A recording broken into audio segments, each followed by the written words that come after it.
ഇതെന്താ കേക്കോ?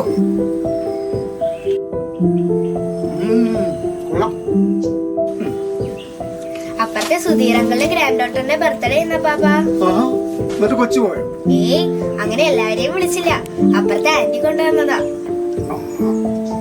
ആ കൊച്ചേ, ഇന്നലെ നമ്മുടെ പള്ളിയിലെ ജപമാല പരിപാടി എങ്ങനെ ഉണ്ടായിരുന്നു? Good, very good. അപ്പാപ്പാ ഒരു ക്വസ്റ്റ്യൻ ചോദിക്ക്, കൊച്ചു ചോദിക്ക്. ഈ പ്രചോദനം എന്ന് പറഞ്ഞാൽ എന്താ പാപ്പാ? നമ്മുടെ അച്ഛൻ പള്ളിയിൽ പറയണ കേട്ടു, പ്രാർത്ഥിച്ചപ്പോ കർത്താവിനാൽ പ്രചോദിതനായിരുന്നു. കൊച്ചിനത് മനസ്സിലായില്ലേ?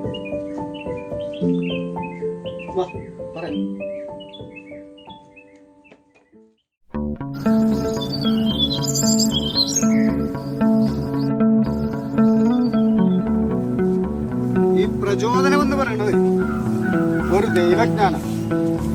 അച്ഛൻ കർത്താവിനോട് പ്രാർത്ഥിച്ചപ്പോ അച്ഛന്റെ ഉള്ളിലൊരു വെട്ടം ഉണ്ടാകും, അറിവിന്റെ വെട്ടം.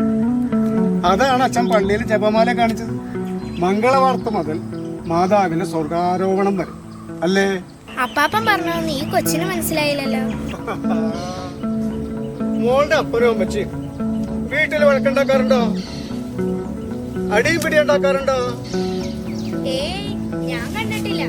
ചിലപ്പോ ദേഷ്യപ്പെടാറുണ്ടാവും, പക്ഷെ അതപ്പോ തന്നെ മാറും. അപ്പൊ മോള് വലുതാവുമ്പോ ആരെ പോലെയാണ് ആകാൻ പോണത്? അപ്പനമ്മനെ പോലെ അല്ലേ? അതെ പാപ്പ, അതങ്ങനെ തന്നെ. ഇപ്പൊ മോൾക്ക് മനസ്സിലായി. മോള് വലുതാകുമ്പോ മോളുടെ അപ്പനും അമ്മച്ചിയായിരിക്കും മോളുടെ പ്രചോദനം. ഇപ്പൊ ലൈക്കായി.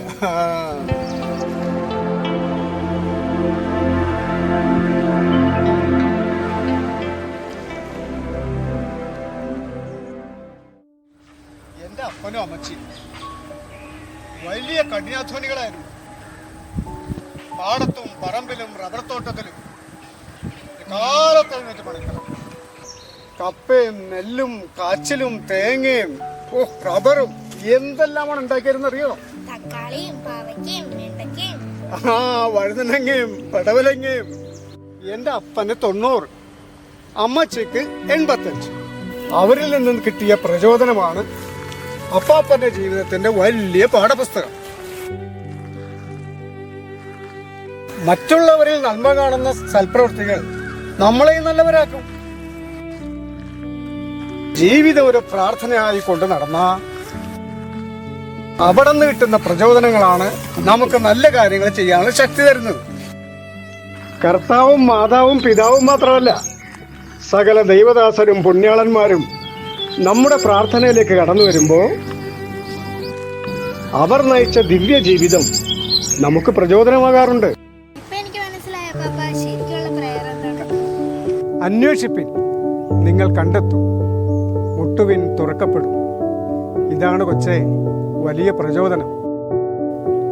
നല്ല ആഗ്രഹങ്ങൾ നേടാൻ വേണ്ടി കർത്താവ് പറഞ്ഞതാ. വെറുതെ പ്രാർത്ഥിക്കാൻ വേണ്ടി പ്രാർത്ഥിക്കരുത്. ധ്യാനിച്ചുകൊണ്ടുള്ള പ്രാർത്ഥന. അപ്പോ കൊച്ചിന്റെ മനസ്സിലേക്ക് ദൈവിക അറിവുകൾ താനെ കടന്നു വരും.